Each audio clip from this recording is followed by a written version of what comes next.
This is Oskar Gröning. During the Second World War, he served as a junior member of the SS and was, for a period, stationed at Auschwitz. He wasn't a guard or a gas chamber operator, but instead worked in administration.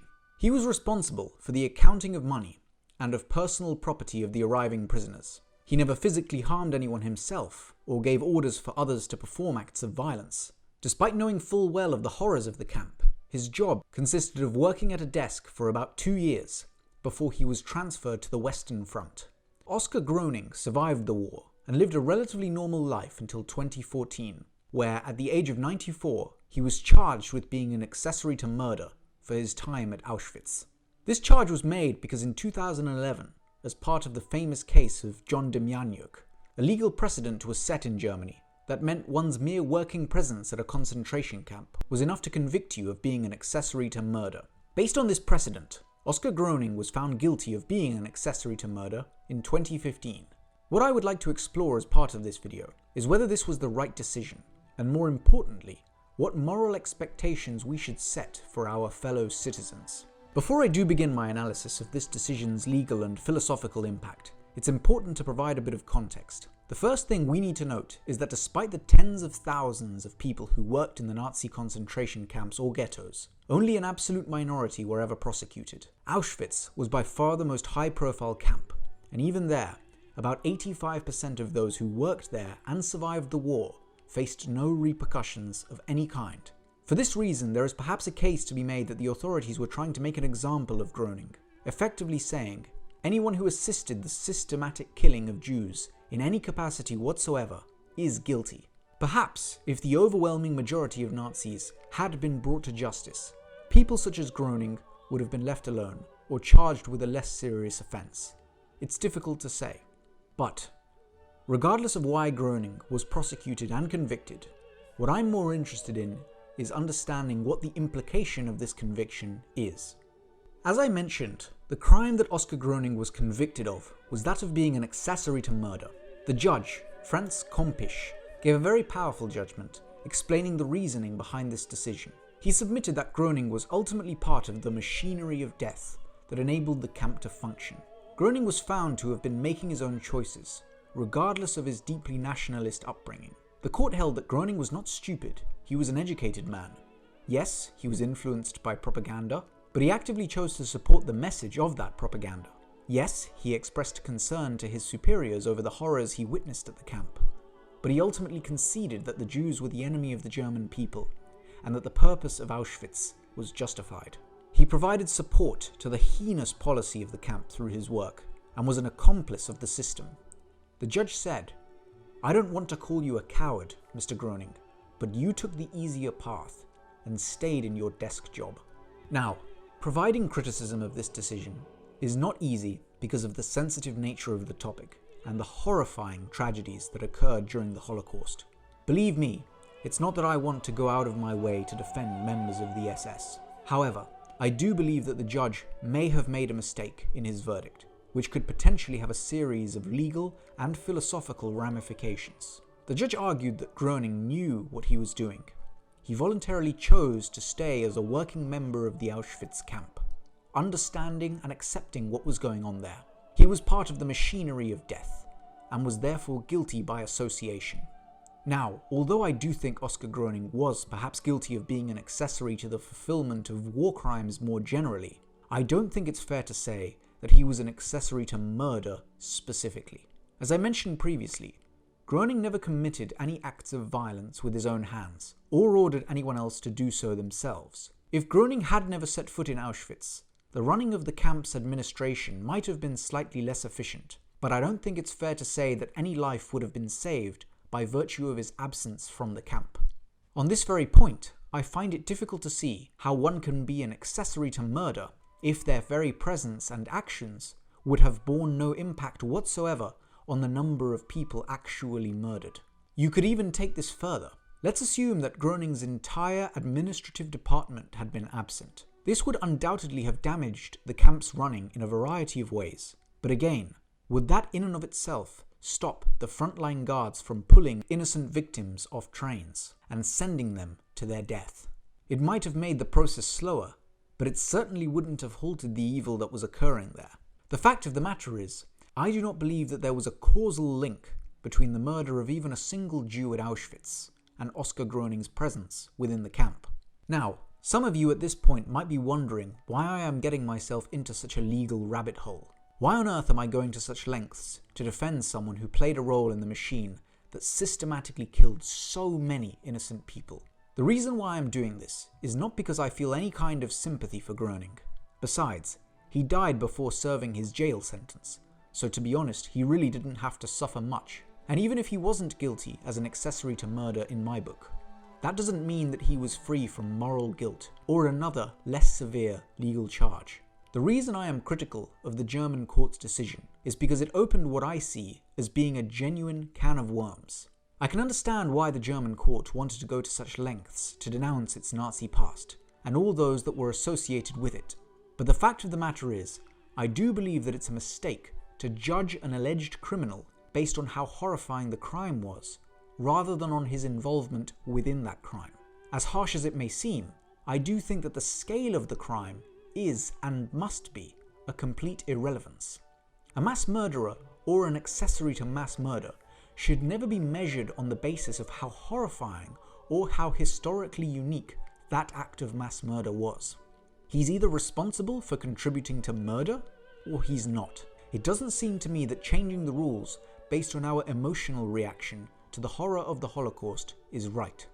But what is perhaps even more fascinating than the actual judgment itself is really its philosophical implications. By holding that Groening's mere presence at Auschwitz was enough to convict him of being an accessory to murder, what this has done is set a new standard on the level of morality that we expect from our fellow citizens. What it means is that if your country orders you to perform a set of tasks that are retroactively defined as being acts of genocide or indeed war crimes, you could be held responsible for the full extent of those crimes, regardless of how menial your role was. What the court essentially said is that you have an active duty to potentially endanger your life and say no when you see an injustice.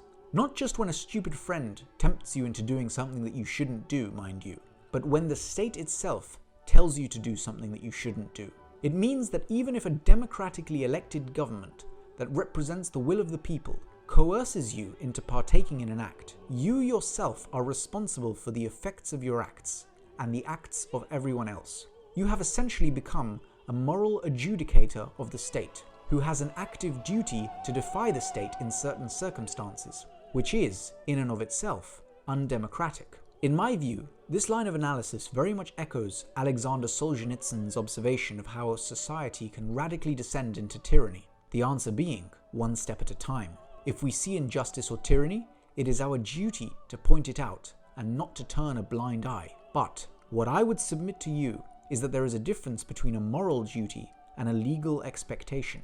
There are all sorts of things that we could and should do to be better human beings, but that doesn't mean that we should be prosecuted for not doing them. To say that individuals have a legal duty to actively defy the state when the state is tyrannical and wrong is a dangerous proposition indeed.